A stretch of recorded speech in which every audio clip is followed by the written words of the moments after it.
Hi everyone! So this is the first part of a vlog series on teaching vocabulary and what that looks like in a knowledge-rich curriculum. The purpose of this is to explore teaching practices that accelerate vocabulary learning within primary classrooms. And I'm going to be discussing two different articles that you'll have access to. One is Flooding Vocabulary Gaps to Accelerate Word Learning, and the other is 4 Practical Principles for Enhancing Vocabulary Instruction. Both of these come from a journal called The Reading Teacher, which is a journal published by the International Literacy Association. So why are we focusing on vocabulary? Well, as you know, many children experience a word deficit, meaning that they come to school with a limited vocabulary. This hinders their long-term academic success because vocabulary and a rich vocabulary is so important in terms of understanding subject knowledge and all of the content that we teach within our primary schools. And then, of course, there's the connection between vocabulary to comprehension and the content that we teach. So Michael Graves developed a framework regarding the teaching of vocabulary, and there are 4 components to that. Providing rich and varied language experiences, so in other words, making sure that children are hearing, reading, and writing as many words as possible each day. Teaching explicitly individual words, teaching word learning strategies, and developing word consciousness. So we'll talk a little bit about each of these throughout. In the Mainack et al. Article, which is the 4 practical principles for enhancing vocabulary instruction, they talk about 4 pragmatic principles for enhancing vocabulary instruction, and they suggest that they actually need to be taught in this order. So establishing an efficient yet rich routines for introducing target words. So this means that as year group teams, it's really important that you work together to select a particular set of target words that you'll introduce based on the subject areas that you're teaching. What they do recommend, and what teachers who are engaged in the research with Mainack et al. Suggest, is that you not spend too much time on the introduction of those target words, that actually the introduction should be relatively brief and efficient, because actually the true word learning happens through the reviews that you'll do throughout the week. But that introduction obviously is important just to bring attention to the words that will be taught. And then, of course, you're providing the review experiences that promote the deep processing of target words. So later in this presentation, we'll talk about some strategies for that, and in the subsequent vlog post, we will as well. It's important as well, they point out, to respond directly to student confusion using some anchor experiences. So one of the pieces of these frameworks is that it's important that the children engage with each other as well as with the teacher in conversations that utilize the target words being taught. What often happens as children are learning new words is they focus on one piece of that new word. And so they may not be using the word absolutely correctly because they haven't thought about the definition as a whole. This is perfectly normal and very much developmental, but as the classroom teacher, it's important to address those misconceptions immediately and on the spot, and provide some examples that can support children's understanding moving forward. And then that universal participation and accountability. So we're going to talk a little bit more about that, but actually with some of the Lemov strategies that are being used at CPS, I think we have some strategies already for addressing that portion of the framework.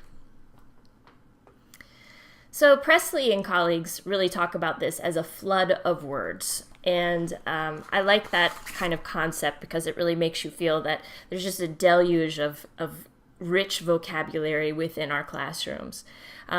Presley refers to this flood of words and thinks about how teachers would go about engaging the class with a flood of words, and that would include interactive read aloud. So being really purposeful, knowing the words that you're going to come across in the text that you're reading aloud, so that you're able to talk about them and define them and use them in different ways, so children can start to get a sense of what those words mean. Lots of opportunities for independent reading in the classroom by the children, and then also some teacher-directed reading, whether that's guided reading in small groups, whole class reading, some of the DLGs that are taking place. Those types of events would be considered teacher-directed. And then vocabulary charts and walls. So ensuring that those target words are around the room and accessible to the children. I think about this a lot like the knowledge sheets that we have up around the rooms at CPS, and how you can connect some of the vocabulary pieces to that. And Presley simply refers to this as an idea of that every lesson is chock full of vocabulary. So there's always vocabulary, both new and review, to access.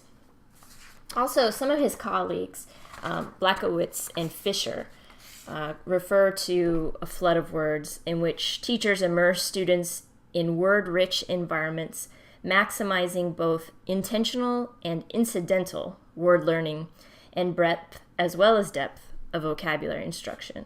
So I think that idea of intentional and incidental is key, because the intentional really comes from those interactive read-alouds and that teacher-directed reading, any of those target words that you introduce and then review. But there's a lot of opportunities for incidental access to vocabulary as well. So some of your teacher read-alouds are less intentional in terms of selecting vocabulary, but there could be some really great words within those books that you kind of want to just play around with in your mouth and enjoy. And those are the types of opportunities that allow for some incidental vocabulary learning. The great news about the teaching of vocabulary in a knowledge-rich curriculum is that it connects very closely with our ideas of using high-quality text across the curriculum. So in the Brabham and colleagues article, they talk about this quote. We found that integrating structured sets of new words and providing repeated exposure and meaningful use for those words has more to do with selecting sets of text than sets of words. And what they found is that when they brought together groups of text that supported whatever the content was that they were attempting to teach, and then selected intentionally the words from those texts that they felt the children most needed to know in order to develop their conceptual understandings, and then utilize those texts throughout the lessons, that's when they saw the most obvious and accelerated vocabulary growth amongst their children. So it really becomes a piece of your planning when you're thinking about the types of text that you'd include in those text sets, then being very strategic about the words that you would select from those texts, and then planning out how you would address those words, how you'd introduce them, how you'd review them throughout your teaching. So Brabham and her colleagues also talk about different techniques for teaching different types of words. There are 4 techniques that they discuss in particular. So I'm going to share each of the 4, and then I've also drawn out some of the tables or graphic organizers that they use as strategies for teaching different words, and I'll talk through those with you a little bit as well. So the first technique is teaching new words for known concepts by starting with known words. So we have to start with the known in order to teach the new, because children need that schema in order to attach their new learning to something that they already know. So one way that they do that is by using concept eggs. We might be able to find a different word for that. But essentially, they find a word that is common, that most children would know. And in this example from the text, they're talking about the word furniture. And what they're doing then is they're connecting both known words and new words to this idea of furniture. So, for example, children may know couch or sofa, but they may not be as familiar with a credenza or a davenport. And so they're really thinking about how to support children's knowledge by building on their schema. So what is it we already know, and then what is it that we can learn? The second technique is teaching known and new words to build new concepts. So we have these words, and when we learn a number of words together, we're typically learning some type of new concept.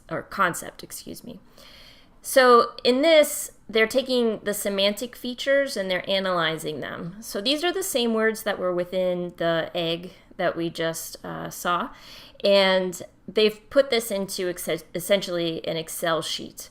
And what they're doing here is they are looking for the features within these words so that we can better understand what type of piece of furniture each of these items are. So for example, you see the word chair, you would tick under legs, and then if you go down a little bit and you look at dresser, towards the bottom there, you might go across and tick under surface to put things on. So this is a way for children to start to develop these concepts that actually furniture is a fairly broad category, and it's the usefulness or how we utilize those pieces of furniture that makes the difference.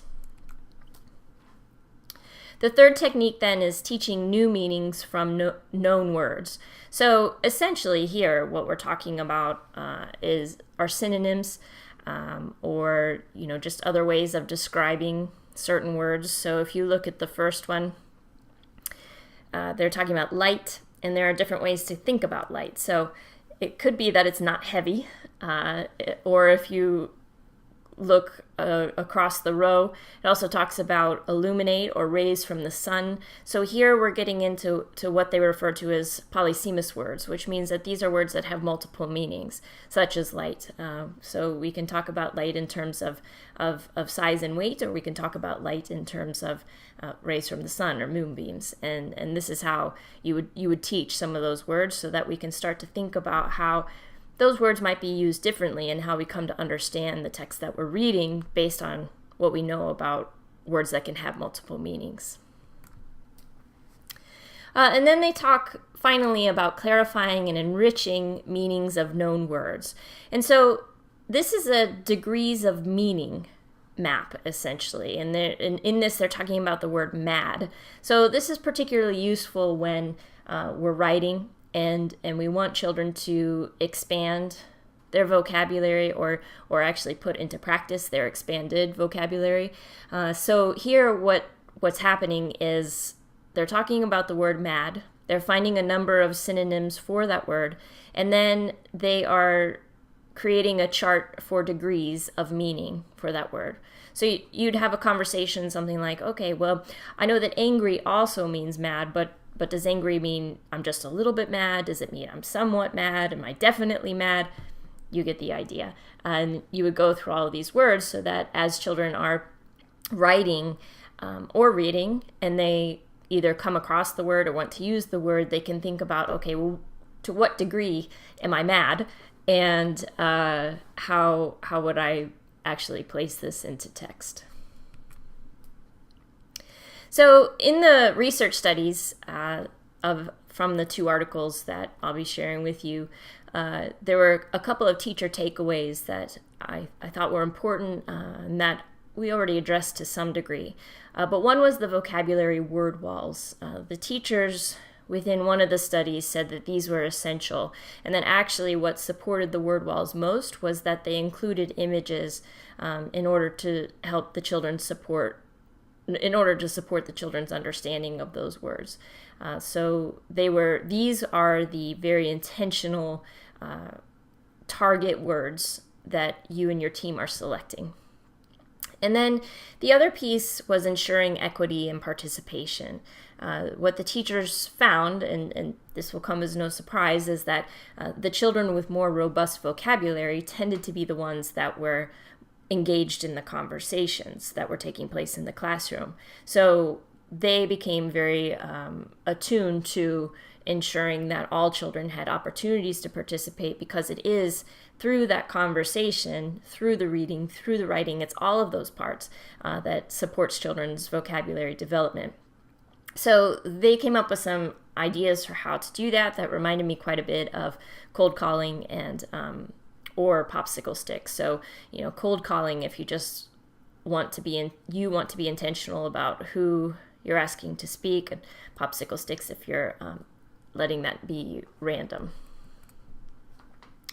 So if you have any questions about different portions of this, or you want to know more about particular parts, or if there's something that I said that just didn't make any sense, feel free to email me, and I can either share another article with you, or if enough people have a question on something, I'd be happy to do a separate vlog on that. Thanks so much.